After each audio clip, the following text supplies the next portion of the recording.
Hello student, एक बार फिर से आपका स्वागत है मेरे यूट्यूब प्लेटफॉर्म पे और मेरा नाम है अंकित तिवारी। मेरे प्यारे बच्चों, हम रेस्पिरेशन इनटू द प्लांट के बारे में जिक्र कर रहे थे। पिछले 2 लेक्चर में हमने कुछ बेसिक बातें सीखा था और लास्टली हमने ग्लाइकोलिसिस से रिलेटेड बातचीत कर लिया था।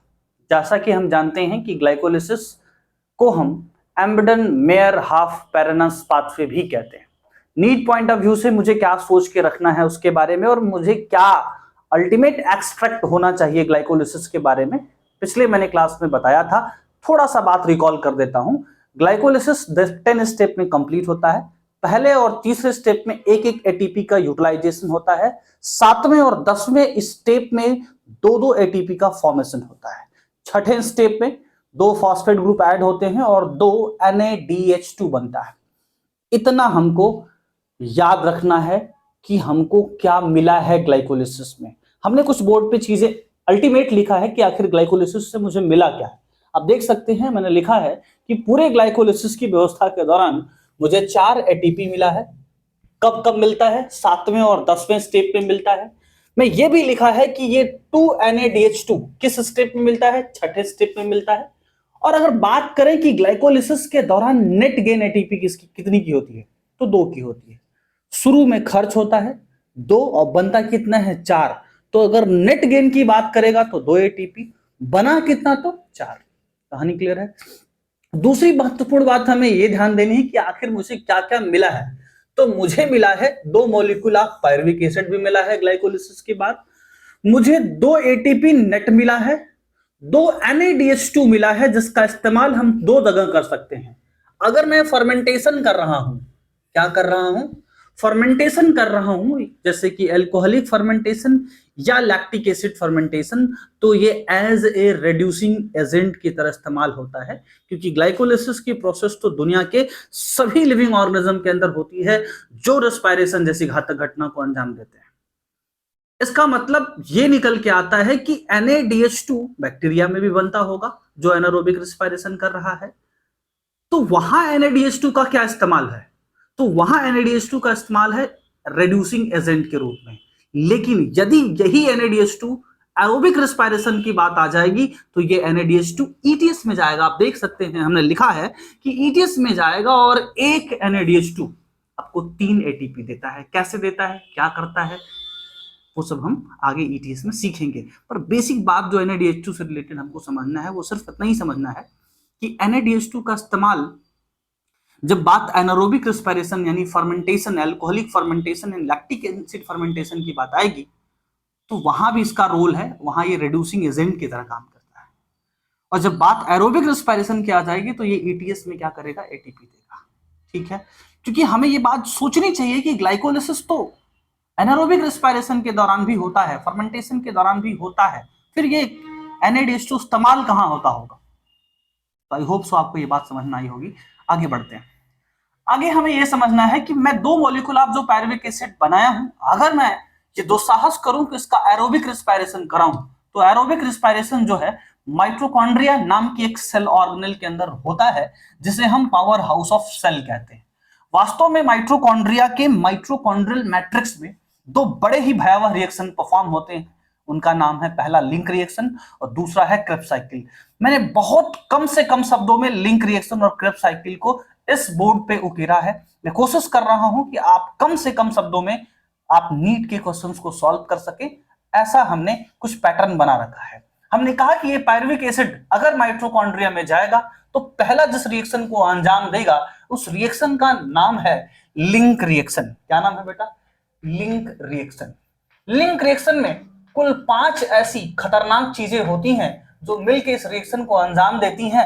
पहला तो मेरे पास पायरुविक एसिड है। वास्तव में एक बार लिंक रिएक्शन में एक ही पायरुविक एसिड इस्तेमाल होती है, लेकिन चूंकि मैंने ग्लाइकोलिसिस में 2 पायरुविक एसिड बनाया है इसलिए मैं एक साथ लिंक रिएक्शन को रिप्रेजेंट कर रहा हूं। पर आप कंफ्यूज मत होइएगा, एक लिंक रिएक्शन में एक बार पायरुविक एसिड एक इस्तेमाल किए हैं, तो यानी कि ग्लाइकोलिसिस से मिलने वाले 2 पायरुविक एसिड के लिए 2 बार लिंक रिएक्शन चलेगी। आगे जितनी भी साइकिल चलेगी, चाहे लिंक रिएक्शन चले या क्रेब्स साइकिल चले, वो एक पायरुविक एसिड के लिए चलेगी। मैंने सीधा सीधा, मुझे चूंकि परफॉर्म करना है नीट के एग्जाम में, तो हम कम शब्दों में चीजों को बोर्ड पे रख रहे हैं। 2 molecule of pyruvic acid, 2 coenzyme A और 2 मॉलिक्यूल ऑफ NAD+ जो बाद में चल के रिड्यूस होगा, और ये बनाते हैं क्या, Mg+2 आयन, और पायरुवेट डिहाइड्रोजनेज नाम की एंजाइम के प्रेजेंस में 2 कार्बन का एक कंपाउंड बनाते हैं जिनका नाम है acetyl coenzyme A। 2 molecule of CO2 निकालते हैं और 2 NADH2 बनाते हैं। बस इतना ही है लिंक रिएक्शन। अगर आप इतना जानते हैं तो बहुत जानते हैं नीट के लिए। ठीक है, आगे बढ़ते हैं और क्रेब्स साइकिल को उंगलियों पे याद करने की कोशिश करते हैं। मेरे प्यारे प्यारे छोटे छोटे बहादुर शेरों, भारत के भविष्य के डॉक्टरों, अगर बात को ध्यान से समझा जाए तो हमने जो 2 molecule of acetyl coenzyme A बनाया है, इनमें से एक एक का इस्तेमाल हम करेंगे कहां, क्रेब्स साइकिल में। क्रेब्स साइकिल भी माइटोकॉन्ड्रियल मैट्रिक्स के अंदर ही चलती है, और क्रेब्स साइकिल को हमने कहा कि कुछ लंबे से स्टेप को हम फॉलो किए हैं। हमने एक पैटर्न फॉलो किया है, OCCI, okay, then SS, then FM।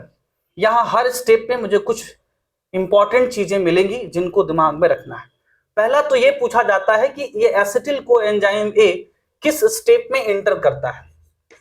तो बेटा एसिटिल कोएंजाइम A जो है वो ऑक्सैलो एसिटिक एसिड और सिट्रिक एसिड के बीच में एंटर करता है। ऑक्सैलो एसिटिक एसिड 4 कार्बन का होता है। जब वो एसिटिल कोएंजाइम A को लेता है तो 6 कार्बन का कंपाउंड बनाता है, इसीलिए हम क्रेब्स साइकिल को सिट्रिक एसिड साइकिल भी कहते हैं। ठीक है, बहुत सारी किताबों में या हमारी एनसीईआरटी में कुछ स्टेप को रिमूव किया है, पर हम लोगों के टाइम में इनकी जरूरत पड़ती थी। आप अगर पुराने क्वेश्चन सॉल्व करेंगे तो ये स्टेप आ जाते हैं, इसलिए मैं आपको बता रहा हूं। ध्यान दीजिएगा कि सिट्रिक एसिड कन्वर्ट होती है सिस एकोटिनिक एसिड में, and then cis aconitic acid convert होती है आइसोसिट्रिक एसिड में। यहां से 2 मॉलिक्यूल, वहां यहां से अगर मैं 2 बार चलाता हूं तो अभी तो एक एसिटिल कोएंजाइम में लिया हूं तो एक ही याद रखता हूं। यहां से मुझे 1 मॉलिक्यूल ऑफ NADH2 मिलता है। मैंने टिप पे एक NADH2 निकाल रखा है। फिर क्या करेंगे, ये आइसोसिट्रिक एसिड कितने कार्बन का है, 6 कार्बन का है। ठीक है, ये वाला भी 6 कार्बन का है, लेकिन जो मैंने ये बना रखा है ऑक्सैलोसक्सिनिक एसिड, ये भी 6 कार्बन का है। ठीक है, अब इसके बाद जो हम बनाएंगे क्या, ऑक्सैलोसक्सिनिक एसिड जब अल्फा क्यूटोग्लूट्रिक एसिड में कन्वर्ट होती है तो यहां से ये एक NADH2 फिर बनाता है। क्लियर है, बहुत बढ़िया। अब ये ध्यान देना है कि ये कितनी कार्बन का है, ये वाला 6 कार्बन का है और ये वाला कितने कार्बन का है, 5 कार्बन का। आपसे पूछा जाएगा कि किस स्टेप में CO2 निकल रहा है, तो आप बड़े ही बेरहमी से बता सकते हैं क्या, कि जब ऑक्सैलोसक्सिनिक एसिड अल्फा क्यूटोग्लूट्रिक एसिड में कन्वर्ट हो रहा होता है तो यहां से एक CO2 का मॉलिक्यूल भी निकलता है, तभी तो एक कार्बन कम होके 5 कार्बन का होगा। भाई बात समझ आ रही है, बहुत बढ़िया। अगर मैं ये मान के चलता हूं कि आपको बात समझ में आ रही है तो आगे बढ़ते हैं। अगला स्टेप क्या है बेटा, ये 5 कार्बन का जो कंपाउंड है आगे अब 4 कार्बन के कंपाउंड में कन्वर्ट होगा, और जो 4 कार्बन के कंपाउंड में कन्वर्ट होगा उस कंपाउंड का नाम उसकी मां ने सक्सिनिल कोएंजाइम A रखा, और इस तरह से एक बार फिर यहां से क्या होगा, एक बार फिर यहां से एक CO2 निकलेगा, यानी कि हमारा अल्फा क्यूटोग्लूट्रिक एसिड बनने के बाद एक NADH2 बना है।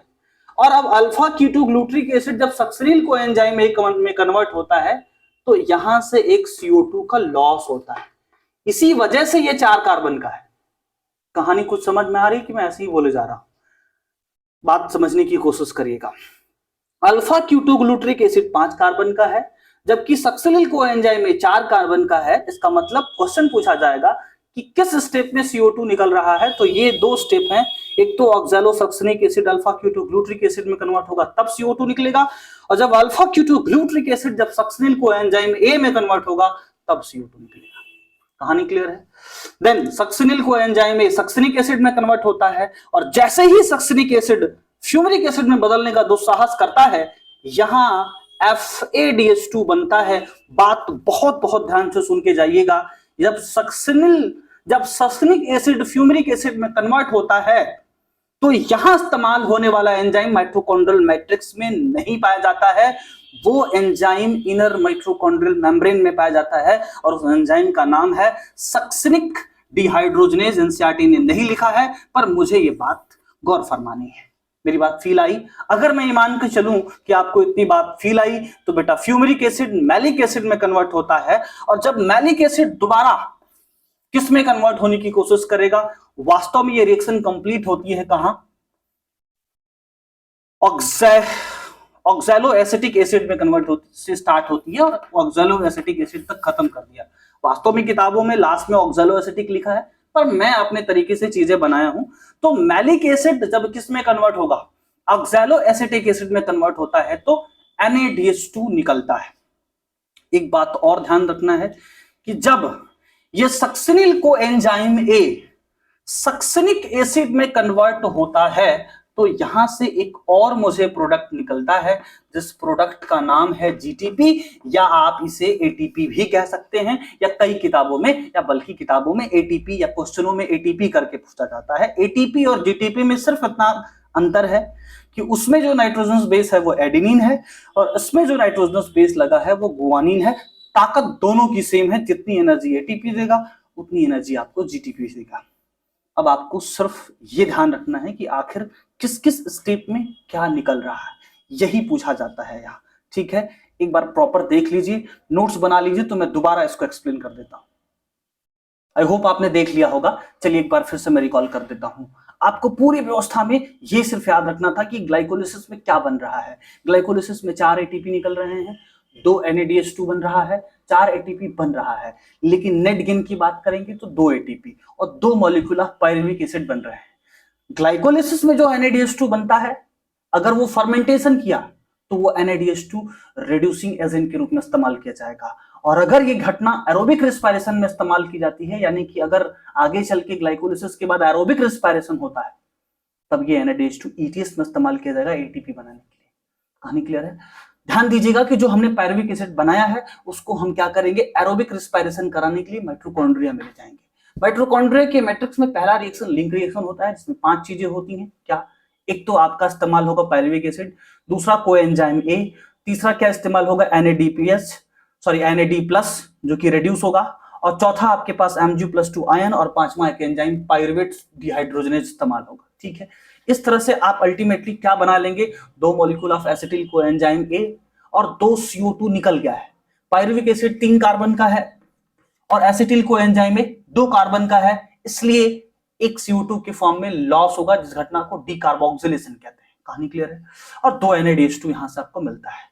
तो 2 NaDH2 आपको ग्लाइकोलिसिस में मिल गया, 2 NaDH2 आपको लिंक रिएक्शन में मिल गया। ठीक, अब मैं सिर्फ एक एसिटिल कोएंजाइम के लिए क्रेब्स साइकिल चलाना था। मैंने कहा था कि याद करिए OCCI, आई जहां है वहां से आपको NaDH2 निकल जाएगा।